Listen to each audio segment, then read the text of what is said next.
Hello students, स्वागत है एक बार फिर से अपने रीट लेवल सेकंड की क्लास में। तो हमने बीजीय व्यंजक कर लिए थे।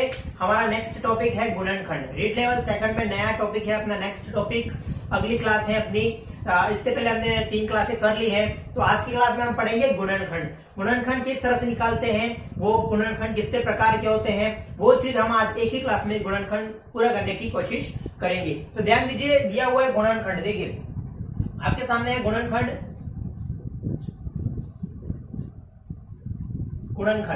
देखिए आपके सामने गुणनखंड दिया हुआ है। अब गुणनखंड सबसे पहले तो होते क्या है, कितने प्रकार के होते हैं। देखिए सबसे पहले तो गुणनखंड 2 प्रकार के होते हैं। कौन कौन से? रीट लेवल फर्स्ट की क्लास में भी मैंने बताया है गुणनखंड, और आज भी इस क्लास में मैं आपको बता रहा हूँ गुणनखंड क्या होते हैं। गुणनखंडों की संख्या पूछी जाती है, किस तरह से रीट लेवल सेकंड में गुणनखंड पर क्वेश्चन पूछे गए, वो सब अपन आज डिस्कस करेंगे। तो देखिए सबसे पहले गुणनखंड 2 प्रकार के होते हैं। पहला होता है अभाज्य गुणनखंड। कौन सा? पहला होता है अभाज्य गुणनखंड, और दूसरा होता है सर्व संभव गुणनखंड।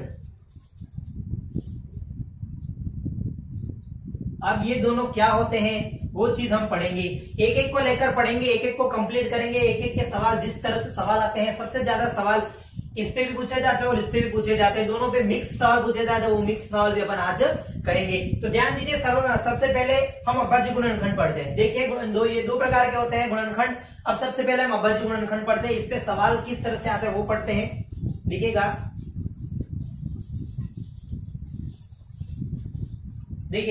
मैं यहां लिख रहा हूं अभाज्य गुणनखंड।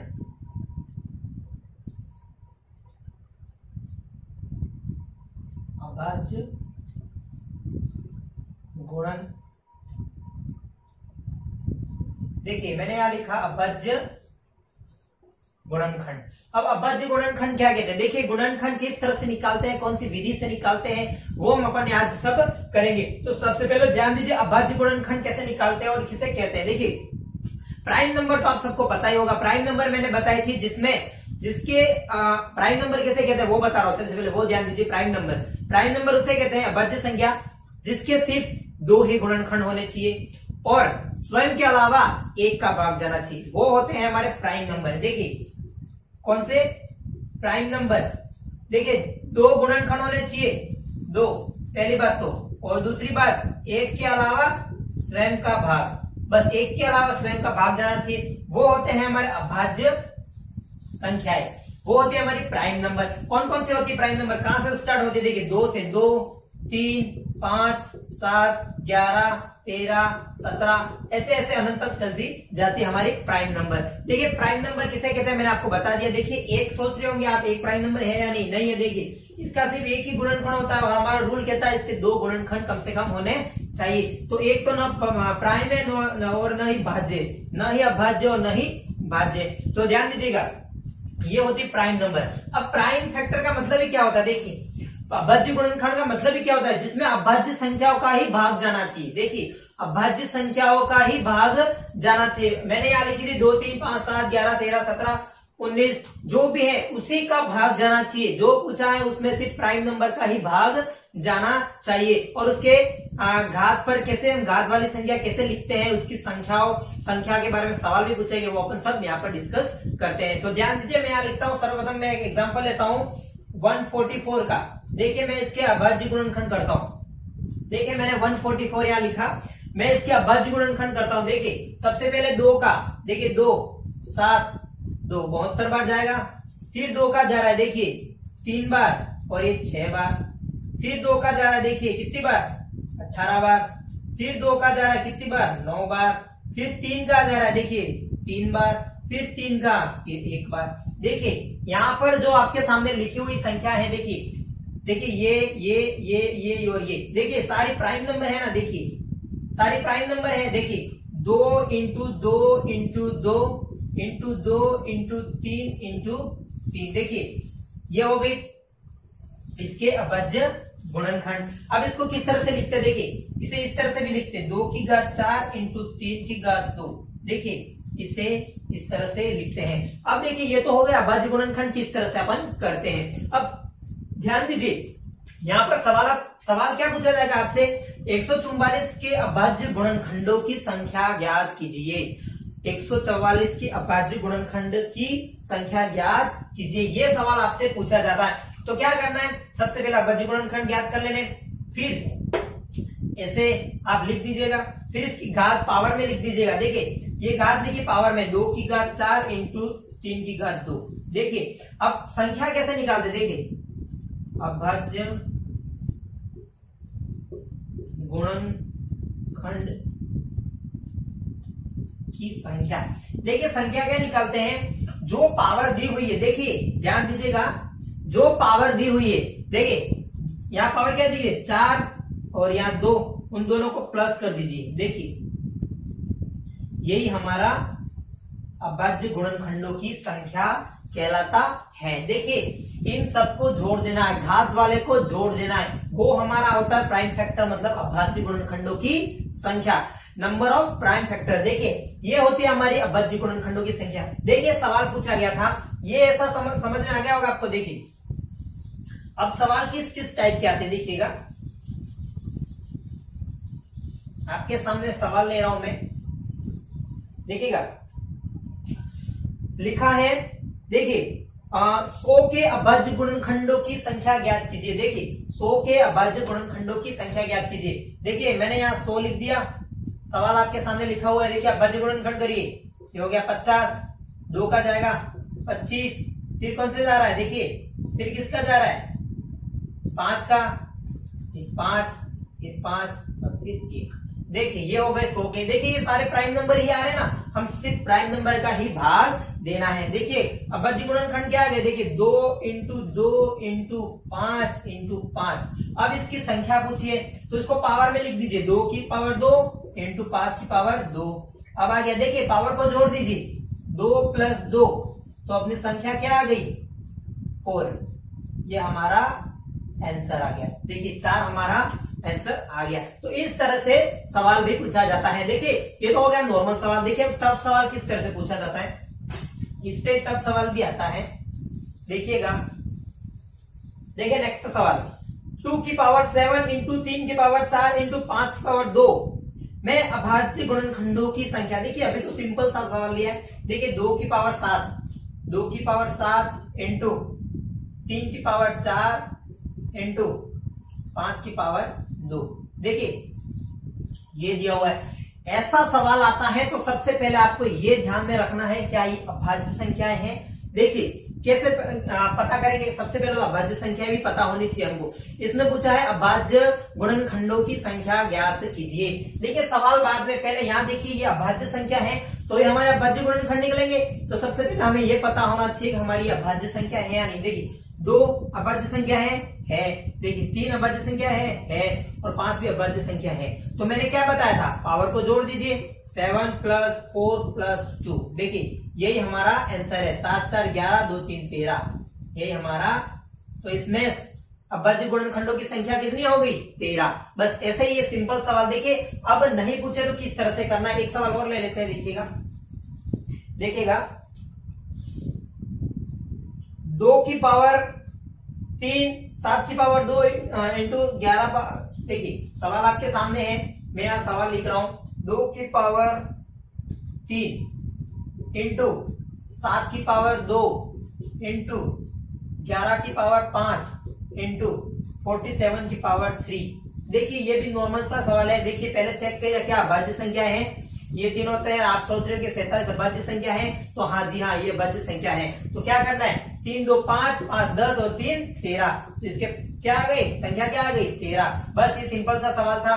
देखिए अब तक सवाल लेते हैं जो नहीं पूछा हो। देखिए क्या, देखिए आपके सामने सवाल है 2 की घात 6 इंटू 3 की घात 5 इंटू 6 की घात 7 इंटू 11 की घात 2 के अभाज्य गुणनखंडों की संख्या ज्ञात कीजिए। देखिए कैसे ज्ञात कर दें, सवाल दिया हुआ आपके सामने 2 की पावर 6, उसके बाद सवाल दिया हुआ 3 की पावर 5 इंटू 6 की पावर 7 इंटू 11 की पावर 2। देखिए अब यहां अपन को थोड़ी प्रॉब्लम आएगी, लेकिन अपन को सॉल्यूशन भी है हर प्रॉब्लम का। देखिए ये सवाल दिया हुआ है। देखिए सबसे पहले हमको चेक करना है अभाज्य संख्याएं हैं क्या, 2 अभाज्य संख्या है, जी हाँ है, 3 है, हाँ है, 6 है, जी नहीं है। देखिए 6 अभाज्य संख्या नहीं है, क्योंकि 6 में 2 का भी जाता है, 3 का भी जाता है, 6 का भी जाता है और 1 का भी जाता है, तो इसके 2 से ज्यादा गुणनखंड हो गए, तो ये 6 हमारे प्राइम नंबर नहीं है। 11 है, देखिए 11 है, 11 है। देखिए अब ऐसा सवाल आ गया कि एक तो है ही नहीं, अपन इसको जोड़ नहीं सकते, सबसे पहली बात तो हम इसके जोड़ नहीं सकते, तो क्या करना है, देखिए 6 की पावर 7, तो इसके अभाज्य गुणनखंड क्या होंगे, देखिए 6 के अभाज्य गुणनखंड क्या होंगे, 6 के अभाज्य गुणनखंड निकालिए, 3, 3 और 1, ये हो गया। तो अभाज्य गुणनखंड क्या आ गए, 2 इंटू 3। देखिए अब मेन चीज यहाँ क्या ध्यान में रखनी है आपको, देखिए पावर क्या दी हुई है, यहाँ पावर 7 दी हुई है, मतलब अभाज्य संख्या नहीं है ये, उस पे पावर 7 दी हुई है, लेकिन हमने अभाज्य गुणनखंड उसके फैक्टर निकाले, तो क्या करना है, ये 7 घात है, वो इस पे भी 7 घात आ जाएगी। मेन चीज आपको ये ध्यान में रखनी है कि पावर उस पे, दोनों पे पावर सेम सेम आ जाएगी, जो सामने पावर है वो सामने पावर आ जाएगी। तो इसको कैसे लिखेंगे, देखिएगा 2 की पावर 6 इंटू 3 की पावर 5 इंटू 2 की पावर 7 इंटू 3 की पावर 7 इंटू 11 की पावर 2। देखिए मैंने इसको ऐसा लिखा है यहाँ पर, देखिए जो अब हमारे प्राइम नंबर नहीं था तो हमने प्राइम फैक्टर निकाल के उस पर घात लगा दी। तो अब क्या करना है, जो प्रोसेस है वो कर दीजिए। देखिए क्या 6 प्लस 5 प्लस 7 प्लस 7 प्लस 2, बस इसको जोड़िए, क्या आता है 6 5 11 11 7 18 18 2 19 19 और 7 26। तो हमारा आंसर आ गया 26। देखिए निकालने आ गया ना, किस तरह से हमने अभाज्य गुणनखंड की संख्या निकाल दी। अब देखिए एक सवाल और लेता हूं, देखिए जो इंपॉर्टेंट सवाल है, काफी ज्यादा इंपॉर्टेंट सवाल है, देखिएगा देखिएगा सवाल है आपके सामने सवाल है, लेकिन मैं सवाल फिर से लिख देता हूं। देखिए 2 की पावर 10 इंटू 3 की पावर 7 इंटू 5 की पावर 3 इंटू 7 की पावर 4 अपॉन, देखिए अपॉन दिया हुआ है 2 की पावर 5 इंटू क्या दिया हुआ है 3 की पावर 4 इंटू 5 की पावर 2 इंटू 7 की पावर 2।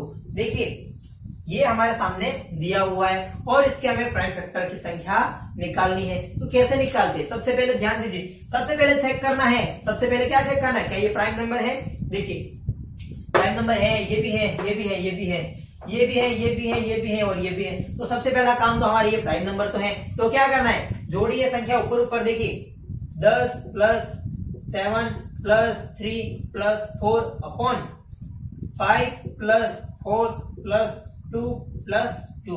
तो ये क्या हुआ, देखिए 17 17 3 20 20 और 4 24, ये हो गया 24। देखिए 5 4 9 9 4 13, तो ये आ गया देखिए 24 अपॉन 13। देखिए अब ये हमारा आंसर नहीं, हम इसे कैसे आंसर निकालते, देखिए ध्यान दीजिएगा, यह संख्या ऐसी आती कि 15/3, ये ऐसी आती तो 3 से 5 आप नहीं काट सकते थे, ये हमारा रॉन्ग मेथड है, इसे हम नहीं काट सकते। क्यों नहीं काट सकते, क्योंकि हमने एक फॉर्मूला पढ़ा था। क्या फॉर्मूला पढ़ा था, देखिए रीड लेवल फर्स्ट की क्लास में हमने फॉर्मूला बताया था, आपकी फर्स्ट क्लास में। देखिए भाग में बेस सेम हो और घाते अलग हो, देखिए बेस सेम हो और घाते अलग हो भाग में, तो क्या होता है, घाते घट जाती है। ये अपना मेन फॉर्मूला था कि ऐसा दिया हो घाते भाग में हो, देखिए भाग हो और आधार सेम हो तो घाते घट जाती है। देखिए कैसे करते, तो 24 में से 13 घटा दीजिए, क्या आंसर आया, क्या आया, 13 गए तो 11। देखिए ये हमारा आंसर हो गया 11। देखिए अब आपको यहाँ ऐसा नहीं करके सीधा ऐसा भी कर सकते थे। देखिए यहाँ बेस सेम, यहाँ बेस सेम, देखिए मैं यहाँ लिख रहा हूं, देखिएगा यहाँ बेस सेम, यहाँ बेस सेम, तो 2 की घात 10 में से 2 की घात 5 गए, 2 की घात 5 इंटू ये भी सेम, 3 की घात 7 में से 3 की घात 4 गए तो 3 की घात 3 इंटू 5 की घात 3 में से 5 की घात 2 गए, 5 की घात 1 और ये बचा 7 की घात 2। देखिए 5 8 9 10 11, तो यहाँ से भी हमारा आंसर 11 आ गया। मेन चीज आपको ये ध्यान रखनी थी, अपॉन में आएगा तो घाते माइनस हो जाएगी। इन्वर्स कर देना ऊपर जाके, बस इतना सही करना है। अब ध्यान दीजिए, ये तो था हमारा प्राइम फैक्टर हमको दिया हुआ था। अगर यहाँ पर कुछ 6 वगैरह दिया होता तो उसको मैंने निकालने की प्रोसेस भी बताई है। तो क्या करना है, ऐसे सेम मेथड करना है, सामने जो लिखा है उसकी घात उसे चढ़ा दीजिए, फिर वही करना है, यही मेथड, बस सिंपल सा सवाल ऐसा ही पूछा जाता है। देखिए अब आते हैं हम अपने सेकंड टॉपिक पर, कौन सा, सर्वसंभव गुणनखंड। देखिए किस पे आते हैं, देखिए सर्वसंभव गुणनखंड, मैं यहां लिख रहा हूं सर्व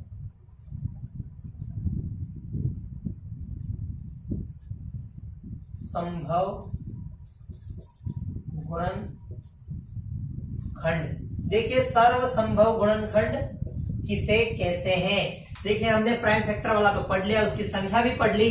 अब इसके पढ़ेंगे ये कैसे निकालते हैं और इसकी संख्या भी कैसे निकालते हैं। मेन चीज हमारी ये बस 2 ही है आज की, और गुणनखंड में बस इस पे ही सवाल पूछा जाता है। तो देखिए सर्वसंभव गुणनखंड, देखिए मैंने क्या बताया था, देखिए अगली क्लास में भी बताया था, इसके पहले वाली बीजीय व्यंजक में, और आज भी डिस्कस कर रहा हूं। देखिए जैसे कि हमें 8 के सर्वसंभव गुणनखंड निकालने हैं, तो कैसे निकालेंगे, देखिए इसके गुणज, देखिए गुणज, मेन चीज क्या होती है, गुणज।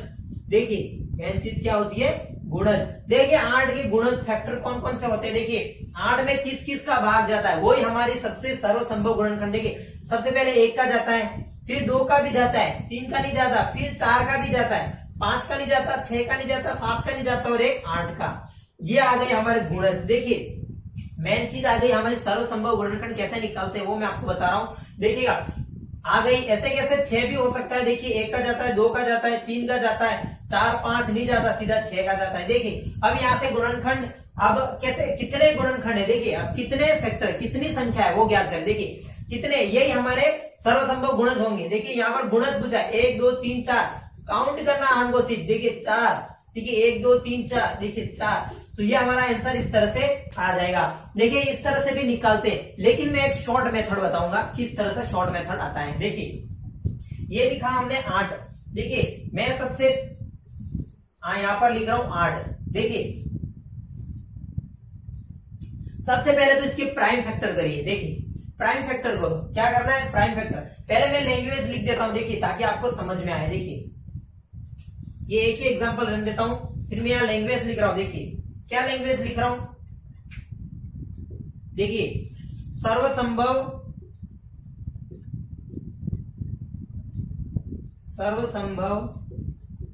गुणनखंडों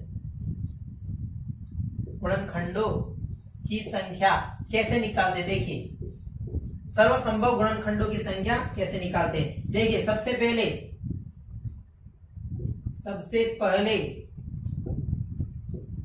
संख्या के अभाज्य गुणनखंड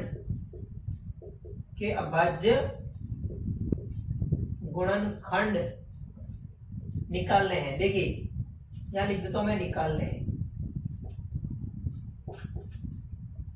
देखिए सबसे पहले संख्या के अभाज्य गुणनखंड निकालते हैं। देखिए एक तो इस तरह से निकाल सकते हैं, लेकिन और भी शॉर्ट मेथड बता रहा हूं मैं आपको। देखिए इस विधि से वो करके भी बताऊंगा मैं। देखिए पहली बार, दूसरी बार, देखिए जो संख्या आई, देखिए उसको घात में लिखते हैं, वो तो पता है आपको, घात में लिखते हैं। तो क्या करना है, लिखी हुई घात,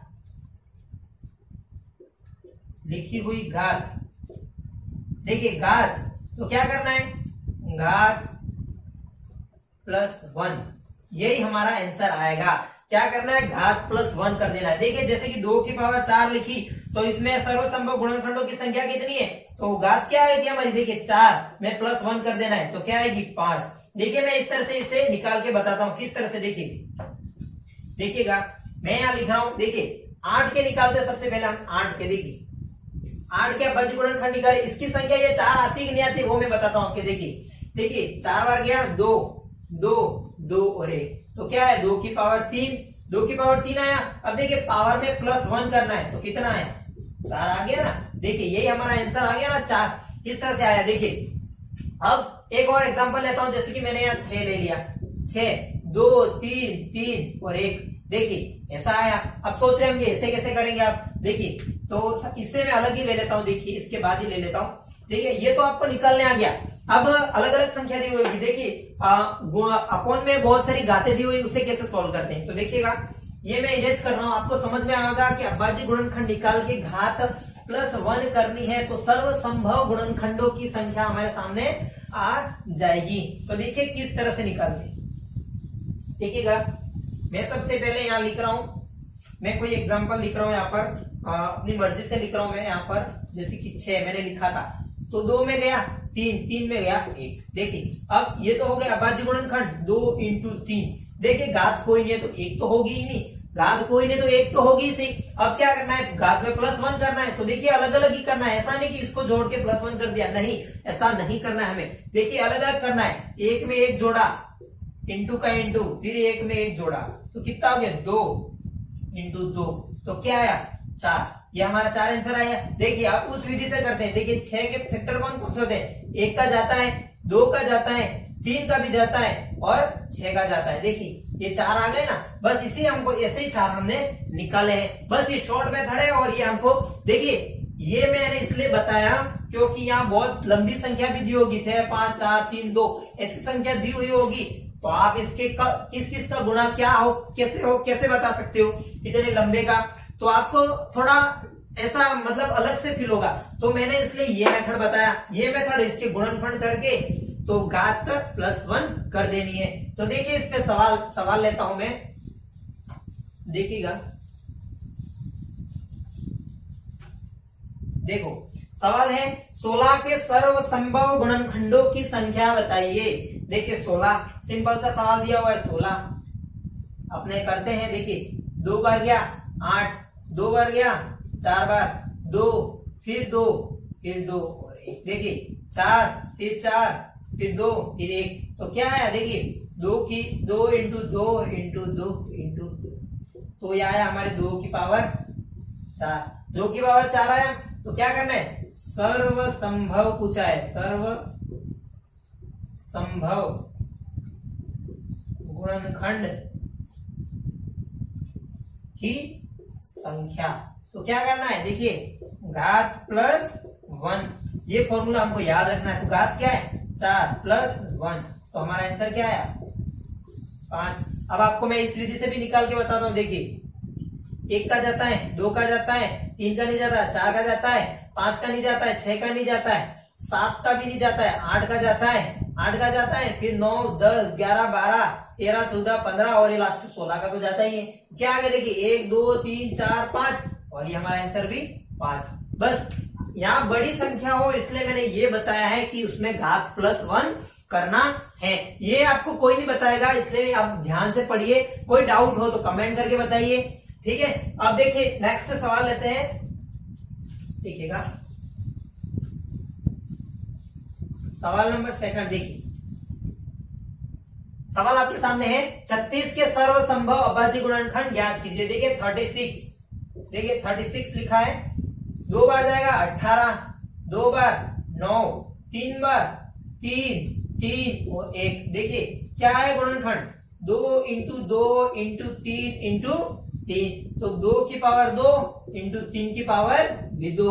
देखिए आ गई। अब मैंने क्या बताया था, घात +1 करना है। देखिए 2 + 1 ये इसका आ गया, इंटू का इंटू, यहां भी घात 2 है, 2 + 1 ये आ गया। देखिए 2 + 1 3, इंटू का इंटू, 2 + 1 3 3 तो 3 तिया 9। देखिए आप इसके ऐसे मैंने करके बताया था, ऐसे करेंगे तो भी 9 आएंगे। मैंने आपको प्रूफ के साथ भी बता दिया है कि इस तरह से निकालते तो भी 9 आएगा, इस तरह से निकालते तो भी 9 आएगा। तो देखिए ये हो गया 36 के। अब एक और सवाल ले लेता हूं मैं। देखिए लिखा है आपके सामने 108 के सर्व संभव गुणनखंडों की संख्या ज्ञात कीजिए। देखिए 108, देखिए 2 का जाता है कितनी बार, 5 बार, फिर 4 बार। देखिए 2 का जाता है 2 बार, 7 बार, फिर 3 का जाता है 9 बार, फिर 3 का जाता है 3 बार, फिर 3 का जाता है 1 बार। देखिए गुणनखंड क्या आ गए, 2 × 2 × 3 × 3 × 3 ये आ गए फैक्टर। अब देखिए इसको मैं 2 की पावर 2 × 3 की पावर 3 लिख सकता हूं। अब क्या करना है, घात +1 करना है। देखिए 2 + 1 ये आ गया इंटू, ये हो गया 3+1 क्या आया देखिए, 2+1 क्या होता है 3, इंटू 3+1 क्या होता है 4, तो हमारा आंसर आ गया 12। यही हमारा आंसर था। बस गुणनखंड में ऐसे ही सवाल पूछे जाते हैं, तो आपको टेंशन लेने की जरूरत नहीं है। रीट लेवल सेकंड में गुणनखंड से कैसे सवाल पूछे जाते हैं, बस इसी तरह से सवाल पूछे जाते हैं।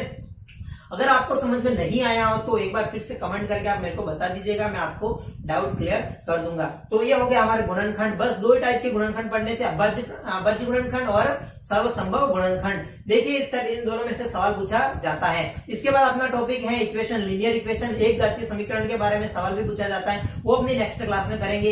ये हो गया हमारे गुणनखंड की क्लास। तो आज के लिए बस इतना ही, मिलते हैं नेक्स्ट क्लास में। एक बार फिर से आपको कह दे रहा हूँ, अपने चैनल को सब्सक्राइब नहीं किया है तो प्लीज करके सब्सक्राइब कर दीजिएगा और बेल आइकन को प्रेस कर दीजिएगा ताकि अगली नोटिफिकेशन आप तक पहुंचती रहे। और बाय, टेक केयर।